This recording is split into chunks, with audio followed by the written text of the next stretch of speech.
مولانا محمد وعلى آله وصحبه أجمعين. قال رب اشرح لي صدري ويسر لي أمري واحلل عقدة من لساني يفقهوا قولي. سبحانك لا علم لنا إلا ما علمتنا إنك أنت العليم الحكيم. اللهم علمنا ما ينفعنا وانفعنا بما علمتنا وزدنا علما. اللهم أغننا بالعلم وزينا بالحلم وأكرمنا بالتقوى وجملنا بالعافية. اللهم اجعل قولي قولا مؤثرا في قلبي وقلوب الحاضرين والمستمعين. اللهم ذكرنا ما نسينا وعلمنا ما جهلنا. وصلى الله على سيدنا محمد وعلى آله وصحبه والحمد لله رب العالمين. Alhamdulillah, dulu kini dan selamanya kita mohonkan kepada Allah Subhanahu wa taala. Pada petang ini kita dapat bersama-sama, seingat saya setelah lebih kurang dalam 10 tahun berikut saya tak berkuliah di sini. Tapi alhamdulillah pada tengah hari atau petang ini Allah Taala memberikan kesempatan untuk kita sama-sama berada di sini. Dihormati dikasihi Tuan Pengurus, Tuan Nazir Masjid, Tuan Imam, Tuan Pimpinan seluruh ahli jawatan kuasa masjid, para ahli ulama dan asatizah, tuan-tuan dan puan-puan yang saya hormati, saya kasih sekalian. Bersempena dengan bulan puasa ini, mari kita tengok sedikit mengenai dengan puasa yang sedang kita jalani ini. Dan untuk makluman kita semua, kita sudah berada pada fasa yang kedua dalam bulan Ramadan, iaitu kita berada pada 11 Ramadan pada hari ini.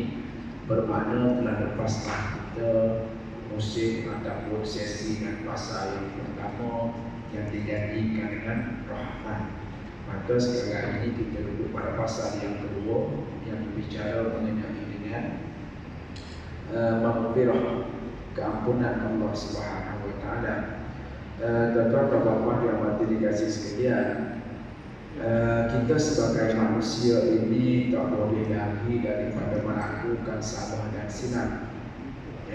Kita sebagai manusia tak boleh lari daripada salah dan silap. Maka oleh yang demikian, Allah Subhanahu wa taala membuka ruang kepada kita sepenuhnya, khususnya pada bulan yang kita sedang duduki dan kita sedang jalani ini.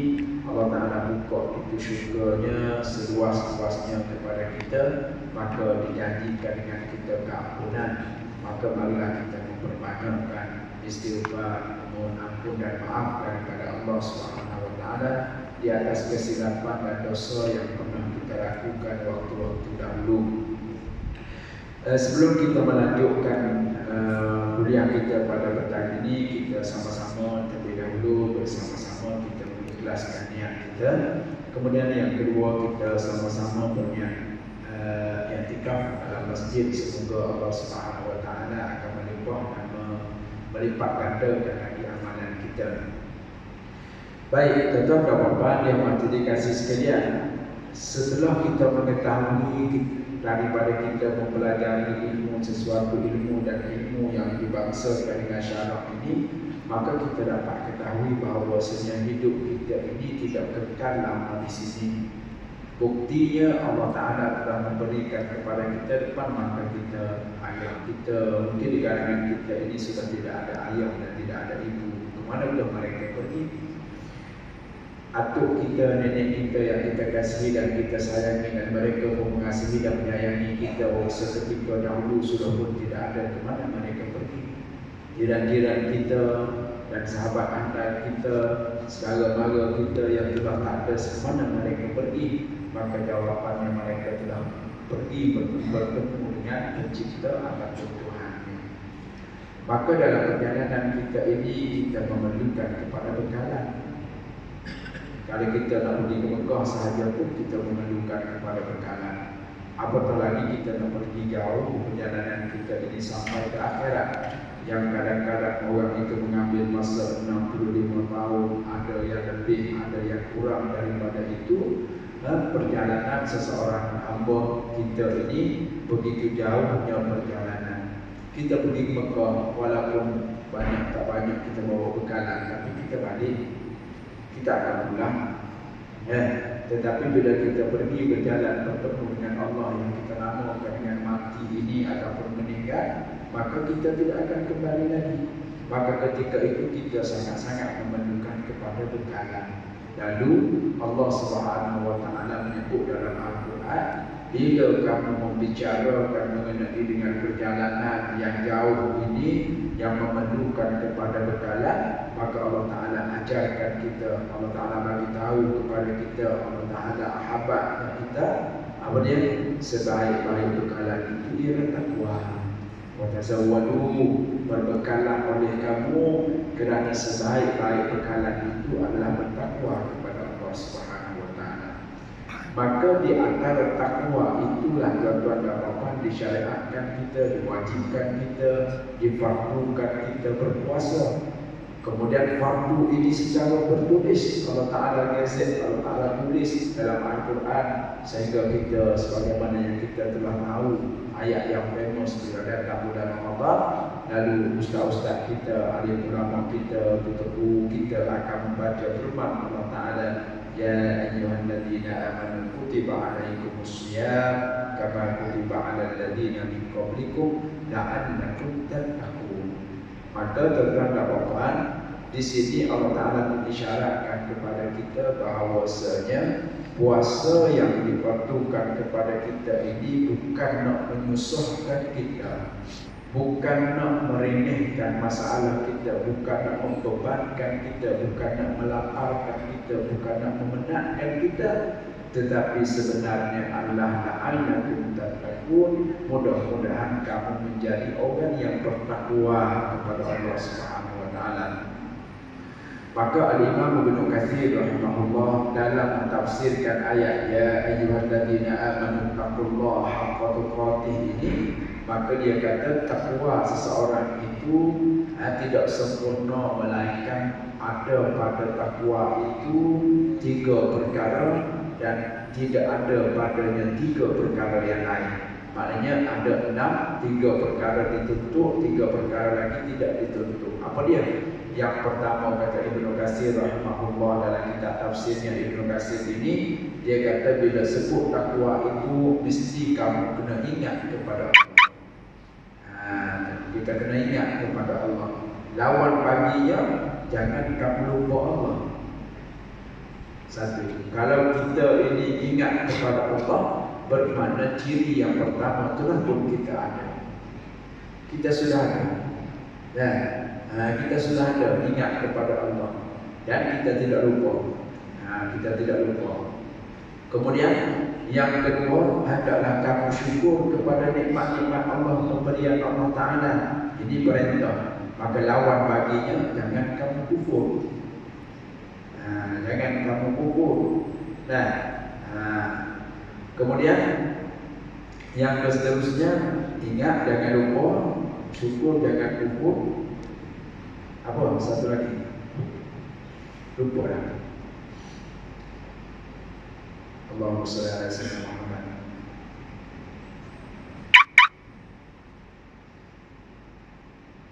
Semoga Allah tak ingat dah.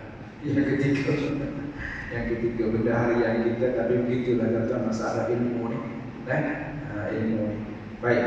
Maka kita pergi kepada takwa tadi. Maka takwa itu disebut di puasa itu diperlukan untuk kita kembali kepada Allah dengan secara bertakwa, dan takwa itulah yang merupakan kita kata bekalan yang terbaik untuk kita bawa bertemu dengan Allah Subhanahu wa taala.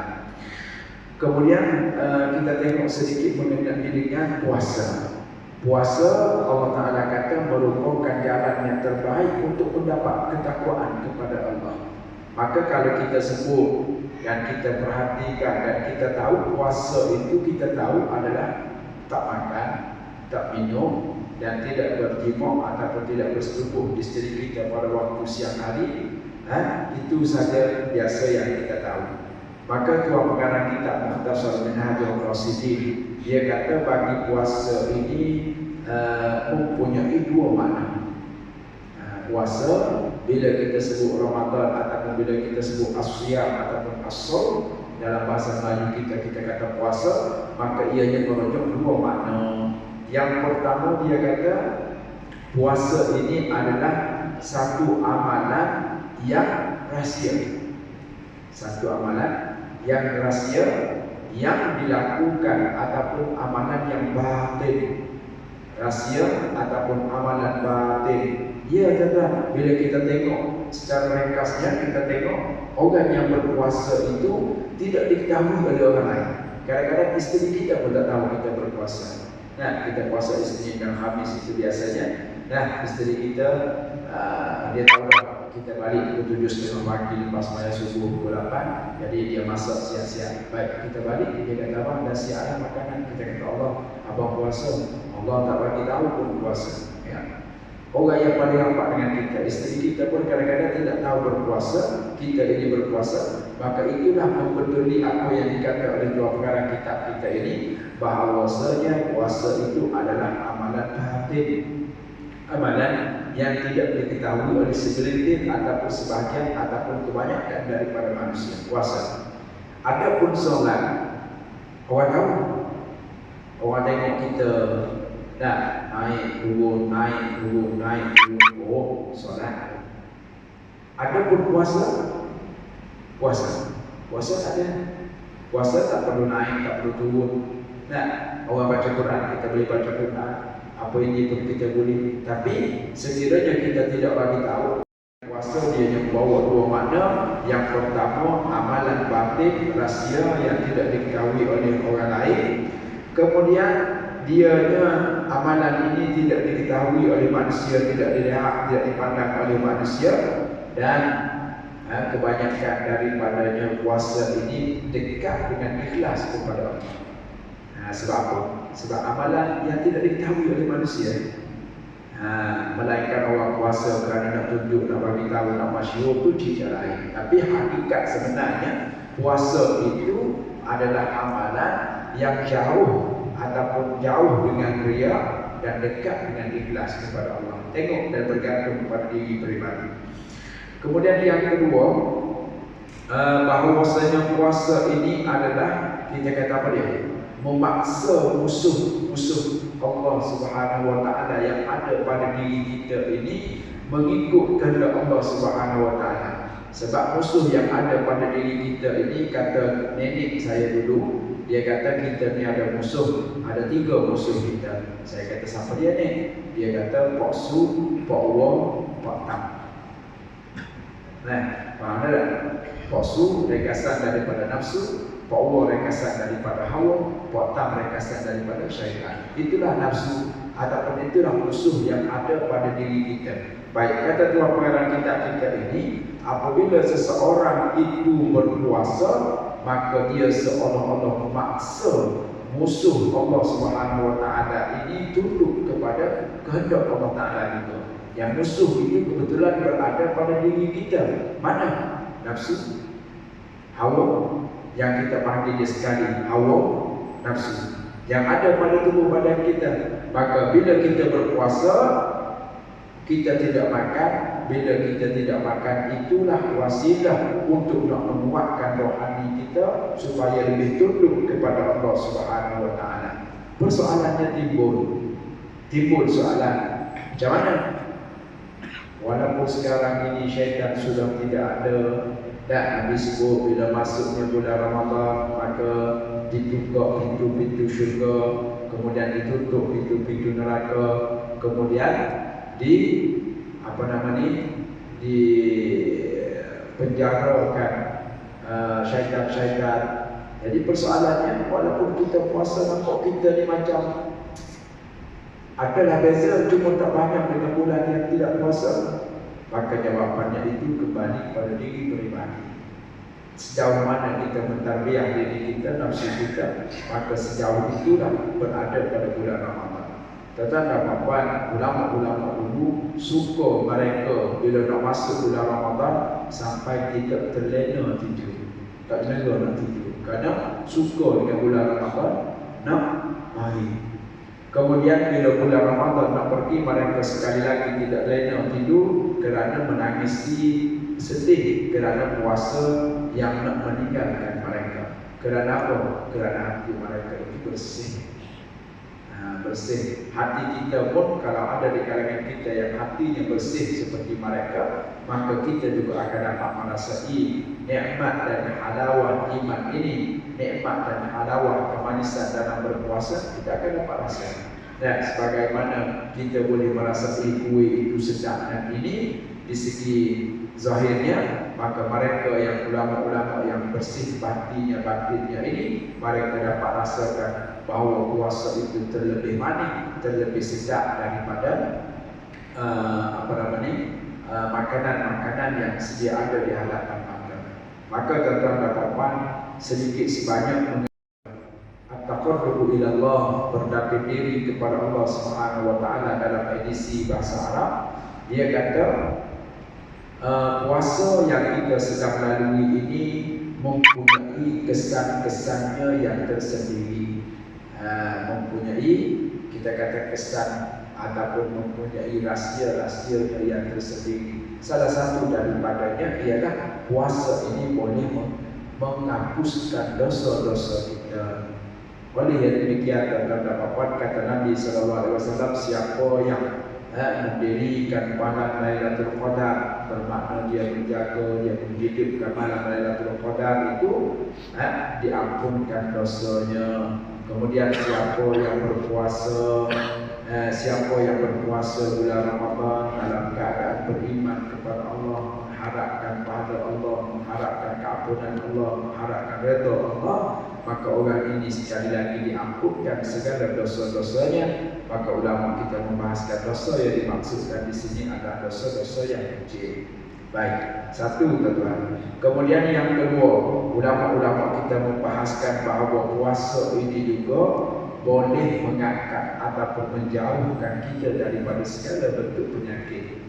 Kerana mengikut kajian doktor-doktor, dia kata penyakit bagiku dan bagi orang yang berpuasa ini, kata Nabi, akan mendapat dua kesukaan. Pertama ketika berbuka, dan kedua ketika bertemu dengan Allah Subhanahu wa taala.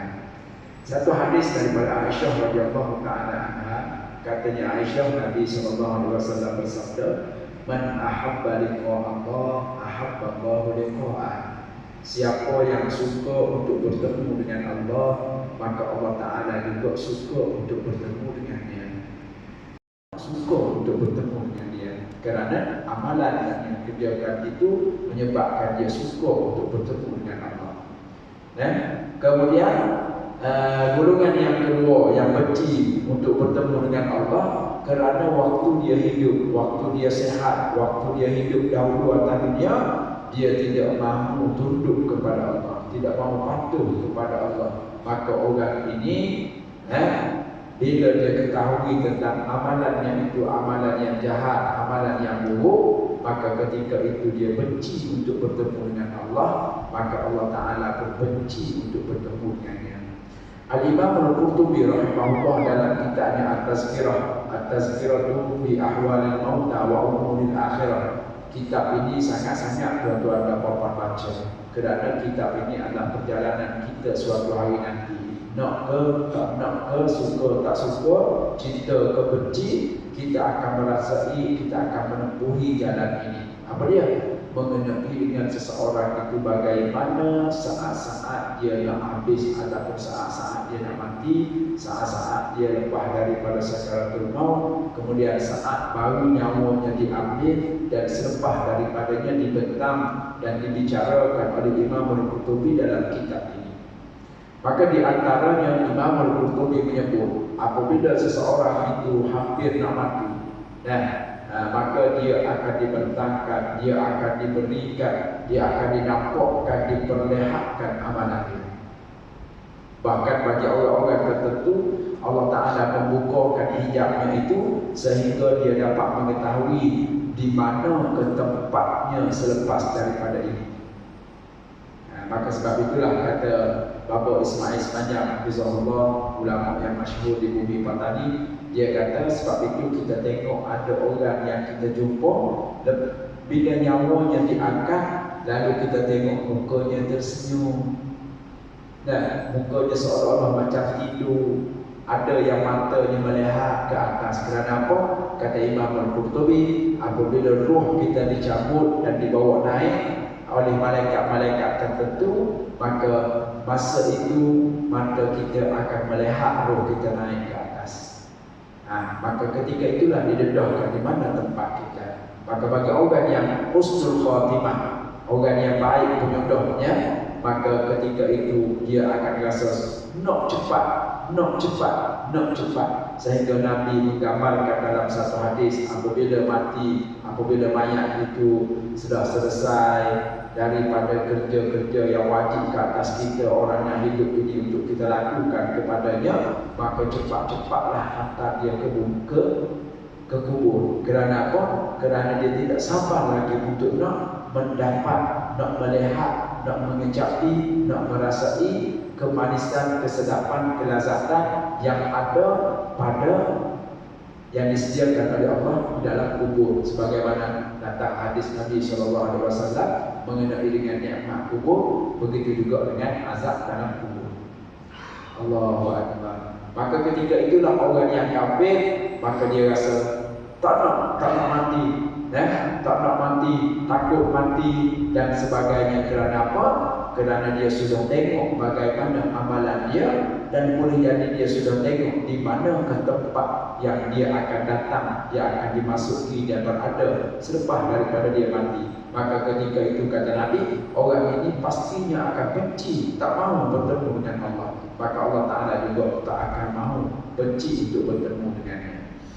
Kemudian yang seterusnya kata Tuhan pengarang kitab kita ini, orang yang berpuasa itu dia tidak akan dahaga pada hari yang semua makhluk Allah Subhanahu Wa Ta'ala yang dahaga ketika itu. Dahaga yang sepatutnya dahaga itu Allah Ta'ala gantikan dia dengan diberikan minuman tidak dahaga dan